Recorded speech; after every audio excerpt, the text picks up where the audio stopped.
박성민 목사의 매일 큐티 묵상입니다. 누가복음 20장 27절로 40절입니다. 부활이 없다고 주장하는 사두개인 중 어떤 이들이 와서 물어 이르되, 선생님이여, 모세가 우리에게 써주기를 만일 어떤 사람의 형이 아내를 두고 자식이 없이 죽으면 그 동생이 그 아내를 취하여 형을 위하여 상속자를 세울지니라 하였나이다. 그런데 7형제가 있었는데 마지가 아내를 취하였다가 자식이 없이 죽고 그 둘째와 셋째가 그를 취하고 7이 다 그와 같이 자식이 없이 죽고 그 후에 여자도 죽었나이다.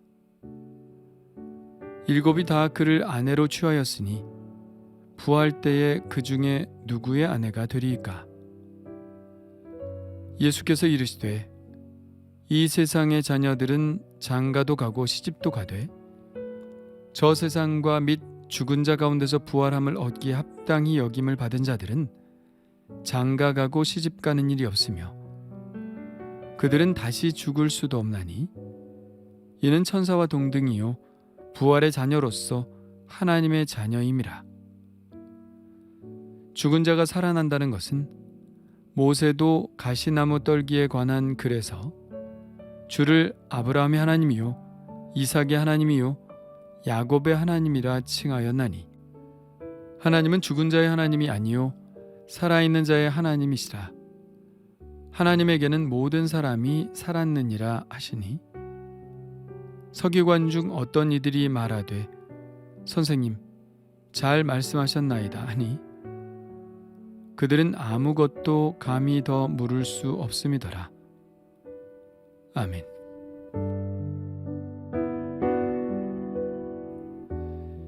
예수님에 대한 세 번째 질문자로 이번에는 사두개인들이 등장합니다. 지금까지 대제사장들과 서기관들이 제시한 논쟁의 주제들은 모두 다 첨예한 것들이었죠. 세례 요한의 권위가 어디에서 비롯되었는지, 가이사에게 세금을 바치는 것이 옳은지, 그리고 오늘은 부활이 있는지 없는지에 관한 논쟁입니다. 특히 부활에 관한 오늘의 논쟁은 부활을 믿는 바리새인들과 부활을 믿지 않는 사두개인들 사이에 오랫동안 이어내려온 논쟁의 주제였습니다. 사두개인들이 부활은 말이 안 된다고 주장하는 논증의 근거로 제시하는 것이 바로 예수님께 질문했던 이 내용입니다. 모세 율법에 보면 형이 장가를 들었는데 후손이 없이 죽으면 그 동생이 후손을 볼 수 있도록 해야 한다는 내용이 나옵니다. 사두개인들은 이 말씀을 극단으로 몰고 가는데요. 형제들이 7이 있었고 7이 다 죽었는데 이 형제들과 모두 관계를 가진 이 여인은 부활 후에 과연 누구의 아내가 되겠느냐는 질문입니다. 이 논쟁은 사두개인들이 바리새인들과 논쟁할 때 흔하게 썼던 논쟁인데요. 대개 이야기를 하면 바리새인들은 아무 말 못했죠. 사실 율법 하나만 놓고 보면 단순한 문제인데 이렇게 그 율법을 확대해 놓고 보면 아리송한 문제가 됩니다. 보통은 이런 질문에 대해서 글쎄 거기까지는 생각해 보지 않아서 잘 모르겠는데 이렇게 대답할 만한 성질의 질문입니다. 논리적으로 따져보면 말이 안 되는 것임에 틀림이 없습니다. 만일 부활한 후에 한 여자가 7명의 남자를 거느리고 산다면 그것 또한 율법의 저촉이 되는 것이기 때문입니다. 율법에 합당한 것이 부활로 인해 율법의 저촉이 되는 결과를 낳는다면 결국 부활은 하나님의 뜻과는 상관없는 일이 된다는 것이 그들의 논리죠. 다시 말하면 율법을 지킨다고 한 일이 부활로 인해 율법을 범하는 일이 된다면 결국 그 부활은 선한 것일 리 없다는 것입니다. 그러므로 부활은 거짓이다. 이런 논리적 결론이 나오게 되는 것이죠. 그러나 예수님은 그들의 말에 대해서 논리적으로 증명하지 않으십니다. 논리가 정연하다고 다 진실은 아니죠. 논리와 진실은 분명히 다릅니다. 잘 모르는 사람은 논증을 하려고 하지만 아는 사람은 아는 것을 그냥 이야기하죠. 프랑스의 철학자 데카르트는 하나님의 존재를 논리적으로 증명하려고 했지만 동시대에 살았던 파스칼은 예수 그리스도를 만난 체험으로 하나님의 존재를 증언했습니다. 저는 파스칼의 고백이 더 마음에 갑니다.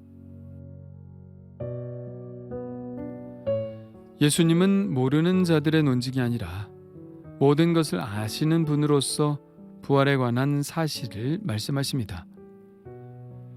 저 세상과 및 죽은 자 가운데서 부활함을 얻기에 합당히 여김을 받은 자들은 장가가고 시집가는 일이 없으며 그들은 다시 죽을 수도 없나니 이는 천사와 동등이요 부활의 자녀로서 하나님의 자녀임이라.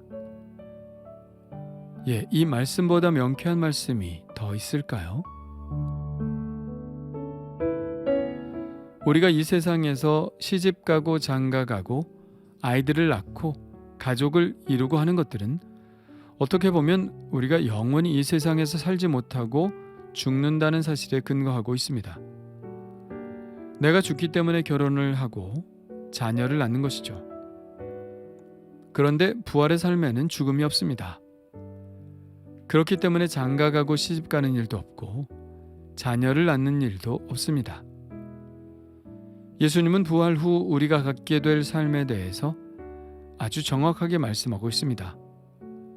논리로만 따져도 예수님의 논리가 더욱 예리하죠. 사두개인들의 오류는 하나님의 나라의 일을 세상의 나라의 관점을 가지고 해석하려고 했던 데에 있는 것 같습니다. 우물 안의 개구리가 우물 밖의 일에 대해서 알 수 없듯이 2차원에 사는 존재가 3차원의 세계를 이해할 수 없듯이 이 땅의 일만을 아는 우리가 하늘의 일을 이해한다는 것은 처음부터 불가능한 것입니다. 그러므로 우리는 우리의 생각을 가지고 나름대로 해석하려고 하는 시도를 멈추어야 합니다. 단지 우리는 주님이 열어주시는 계시의 빛 아래서만 진리를 알 수 있을 뿐입니다. 지금은 거울로 보는 것처럼 희미하지만 그날에는 얼굴과 얼굴을 맞대어 보듯이 선명하게 볼 것입니다. 우리는 지금 수많은 질문들을 가지고 있지만 그날 주님을 뵙는 그 순간 우리의 모든 의문들은 홀연히 사라질 것입니다. 우리는 모든 것을 아주 자연스럽게 이해하게 될 것입니다.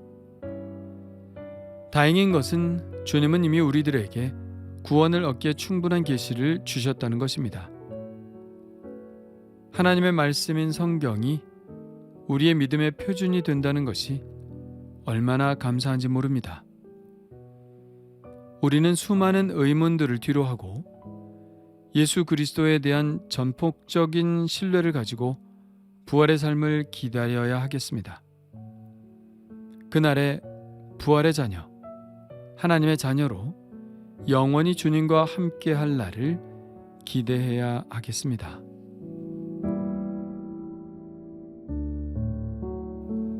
주님 감사합니다. 십자가의 죽으심으로 우리들에게 부활의 삶을 허락하신 것 감사합니다. 주님을 믿고 하나님의 자녀가 되는 이 삶이 바로 영생임을 믿습니다. 우리의 무지로부터 비롯된 모든 의심을 다 접고 주님과 말씀에 대한 전적인 믿음으로 순종하며 살아가게 하여 주옵소서. 예수님의 이름으로 기도합니다. 아멘.